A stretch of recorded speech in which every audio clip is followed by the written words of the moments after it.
شروع اللہ کا نام لے کر جو بڑا مہربان نہایت رحم والا ہے۔ سب طرح کی تعریف اللہ ہی کے لیے ہے جو تمام مخلوقات کا پروردگار ہے، بڑا مہربان نہایت رحم والا، انصاف کے دن کا حاکم۔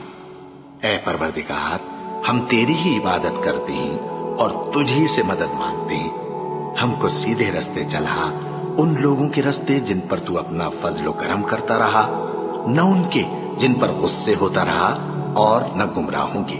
آمین۔ کبھی اگر سورہ فاتحہ پر آپ غور کریں جو ہماری نماز کا جزو لازم ہے، تو ہم پہلے کہتے ہیں الحمدللہ رب العالمین الرحمن الرحیم مالک یوم الدین ایاک نعبد و ایاک نستعین۔ یہ ہدایت تو ہمیں پہلے ہی ملی ہوئی ہے۔ پھر جو ہم کہتے ہیں اہدنا الصراط المستقیم، اللہ کو ہم نے پہچان لیا، اسے رب العالمین مان لیا، اسے رحمان مان لیا، اسے رحیم مان لیا، اسے روز جزا کا حاکم مطلق مان لیا، تو اب کون سی ہدایت رہ گئی؟ ہدایت تو آ گئی۔ اب اصل ہدایت جو درکار ہے وہ ہے جو ریلیونٹ ہے آج کے دور میں، جو اجتماعی نظام ہے انسانوں کا، اس کے لیے انسان بالکل بے بس ہے۔ اس کی عقل جو ہے اجتماعی نظام عدل قائم نہیں کر سکتی۔ انفرادی طور پر نیکی اور بدی کا علم میرے اور آپ کے نفس کے اندر ودیعت شدہ ہے۔ وَنَفْسٍ وَمَا سَوَّاهَا فَأَلْهَمَهَا فُجُورَهَا وَتَقْوَاهَا، یہ موجود ہے۔ لیکن یہ کہ معاشرتی نظام میں عورت اور مرد کے درمیان کیا توازن ہو، ان کے حقوق و فرائض کا توازن۔ دنیا میں کیا ہوتا رہا ہے اور ہو رہا ہے آج بھی، یا عورت جوتی کی نوک کے برابر ہے، کوئی اس کی حیثیت نہیں، بھیڑ بکری کی طرح ملکیت ہے، اس کے کوئی حقوق نہیں، اور یا عورت کلوپیٹرا بن کر پورے ملک کی قسمت کا بیڑا غرق کرتی ہے، انسانوں کے شانہ بشانہ ہو کر وہ در حقیقت خاندانی نظام کو برباد کرتی ہے۔ ان دونوں کے درمیان توازن کیسے قائم کیا جائے؟ اب آپ سوچئے، تجزیہ کیجئے۔ اگر مرد سوچے گا، نظام بنائے گا، تو وہ اپنے احساسات سے تو واقف ہے، عورت کے احساسات و جذبات سے تو واقف نہیں ہے۔ عورت نظام بنائے گی تو وہ اپنے احساس و جذبات سے واقف ہے، وہ مرد کے احساسات و جذبات سے واقف نہیں۔ یہ عادلانہ نظام وہی ہستی دے سکتی ہے جس نے مرد کو بھی پیدا کیا، عورت کو بھی پیدا کیا۔ ایک ایمپلائر ایمپلائی ریلیشن شپ ہے، کارخانے دار ہے، وہ لوگوں کو رکھتا ہے مزدور۔ اب جو بھی پروڈکشن ہو رہی ہے، جو نفع ہو رہا ہے، اس میں کتنا حصہ مزدور کا ہونا چاہیے، کتنا سرمایہ دار کا ہونا چاہیے، کون طے کرے گا؟ یا سرمایہ دارانہ نظام بن جائے گا اور مزدور کمر توڑنے والی محنت کرنے کے باوجود زندگی کے بنیادی جو تقاضے ہیں ان کو بھی حاصل نہیں کر سکے گا۔ میں نے آپ کے ممبئی شہر میں جو اس وقت دیکھا ہے، یہ جو چھوٹے چھوٹے خانے بنے ہوئے کبوتروں کے سے جن میں انسان رہ رہے ہیں اور پوری زندگی ان میں گزارتے ہیں، یہ انسان، جبکہ اونچے اونچے محل موجود ہیں، بڑی بڑی عمارتیں موجود ہیں، ایکڑوں پر پھیلی ہوئی کوٹھیاں موجود ہیں، یہ ہے ننگا کیپٹلسٹک نظام، ننگا اوریم۔ اسی کا رد عمل تھا جو کمیونزم کی شکل میں ظاہر ہوا، ایکویلٹی ہونی چاہیے، لیکن اس کمیونزم نے شکل اختیار کر لی ون پارٹی ڈکٹیٹرشپ۔ تمہیں کوئی حق حاصل نہیں ہے، نہ کچھ کہہ سکتے ہو، نہ تنقید کر سکتے ہو، نہ رائٹ آف ایسوسیشن ہے، نہ right of expression of opinion ہے، بس کام کرو، تنخواہ لو، روٹی کھاؤ، اللہ اللہ خیر سلام۔ یہی وجہ ہے کہ وہ نظام بھی مر گیا۔ اسی طریقے سے کسی بھی نظام میں اگرچہ حاکم مطلق تو اللہ ہے، پھر بھی کوئی نظام آپ بنائیں گے تو کچھ حکام ہوں گے، اولو الامر ہوں گے۔ خلافت راشدہ میں بھی تھے نا، امیر المومنین تھے، اولو الامر تھے۔ عوام میں اور ان کے درمیان حقوق و اختیار کا توازن کیا ہو؟ کون طے کرے گا؟ اولو الامر تو چاہیں گے سارے اختیارات ہمارے پاس ہوں، ٹوٹلیٹیرین سٹیٹ قائم ہو جائے گی، عوام چاہیں گے ہمارے پاس ہو اور ہمیں اتنی آزادی ہو کہ مادر پدر آزاد ہو جائیں، جو چاہیں کریں، ہومو سیکشول ہو جائیں، ہومو سیکشول میرجز کریں، ہمیں کوئی روکنے والا نہ ہو۔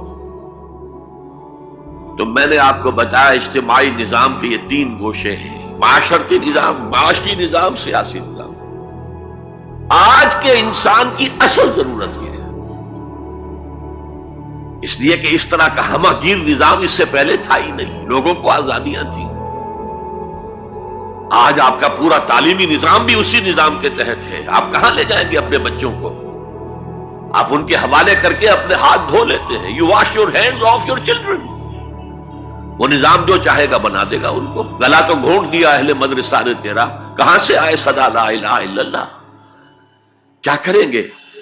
انہیں کہیں کسی تہخانے میں تو بند نہیں کر سکتے۔ آپ اپنے گھر میں ٹیلی ویژن نہیں لائیں گے، وہ جا کر دکان پہ دیکھیں گے۔ جب تک نظام درست نہ ہو، اور نظام کی ہدایت ہے جو قرآن نے دی ہے اصل، ورنہ اخلاقیات کا معاملہ میں آپ سے عرض کر دوں کہ یہ تو نوع انسانی کی مشترک میراث ہے۔ سچ بولنا اچھا ہے، جھوٹ بولنا برا ہے، کون نہیں جانتا؟ کیا ہندو نہیں جانتا؟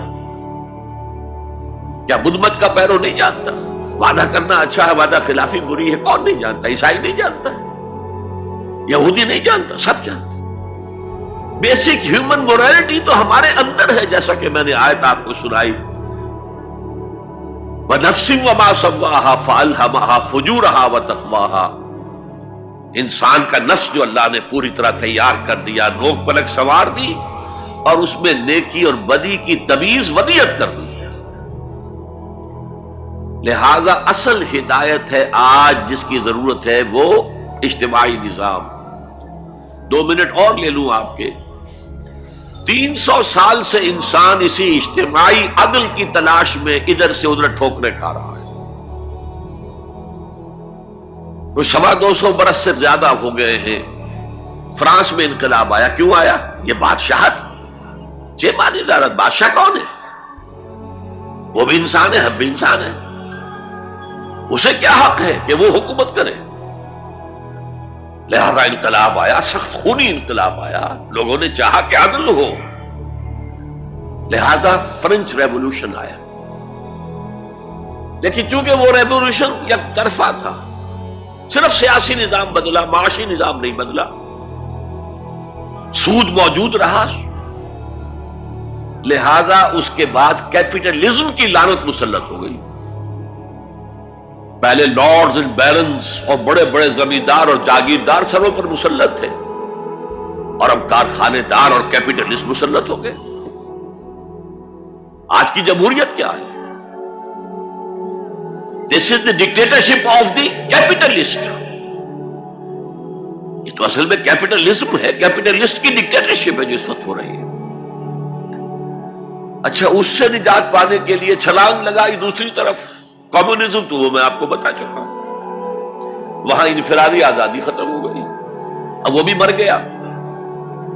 اب فوکو یاما نے تو کتاب لکھ دی اینڈ آف ہسٹری، بس ثابت ہو گیا کہ ہمارا نظام لبرل سیکولر ڈیموکریسی اور انٹرسٹ بیسڈ کیپٹلزم، اس سے بہتر کوئی نظام ہے ہی نہیں، سب ختم ہوگا۔ لیکن ایک نظام ہے جس کا انہیں اندیشہ ہے، جو ابلیس کی زبان سے اقبال نے کہلوایا تھا، ہے اگر کوئی خطر مجھ کو تو اس امت سے ہے جس کی خاکستر میں ہے اب تک شرار آرزو۔ خال خال اس قوم میں اب تک نظر آتے ہیں، وہ کرتے ہیں اشک سحر گاہی سے جو ظالم وضو۔ بڑے نیک لوگ بھی موجود ہیں، لیکن بحیثیت مجموعی امت کا حال کیا ہے؟ جانتا ہوں میں یہ امت حامل قرآن نہیں، جانتا ہوں میں یہ امت حامل قرآن نہیں ہے، وہی سرمایہ داری بندہ مومن کا دین۔ جانتا ہوں میں کہ مشرق کی اندھیری رات میں بے ید بیضا ہے پیران حرم کی آستین، پیر ہیں، مرشد ہیں، ان کی آستینوں میں ید بیضا نہیں ہے، حضرت موسیٰ والا۔ بہرحال فوکویاما کی نفی کی پھر بعد میں،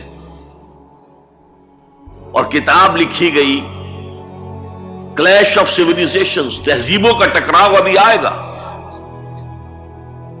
تو میں اس سے زیادہ اس ایشو پر نہیں جانا چاہتا. ہدایت، انفرادی ہدایت بھی قرآن میں ہے، اور سب سے بڑھ کر اجتماعی ہدایت جس کی آج کے انسان کو سب سے زیادہ ضرورت ہے. The system of social justice جو صرف اللہ دے سکتا ہے، اس لیے کہ کارخانے دار بھی اسی کی مخلوق ہے اور مزدور بھی اسی کی مخلوق ہے. جو اولو الامر ہے وہ بھی اسی کے پیدا کرنا ہے، اور جو عوام ہے وہ بھی اسی کے پیدا کرنا ہے. مرد بھی اسی کا پیدا کرنا ہے، عورت بھی اس کی پیدا کرنا ہے. جیسے ایک حدیث میں آتا الخلق عیال اللہ، تمام مخلوق اللہ کے کلبے کے مالک ہے.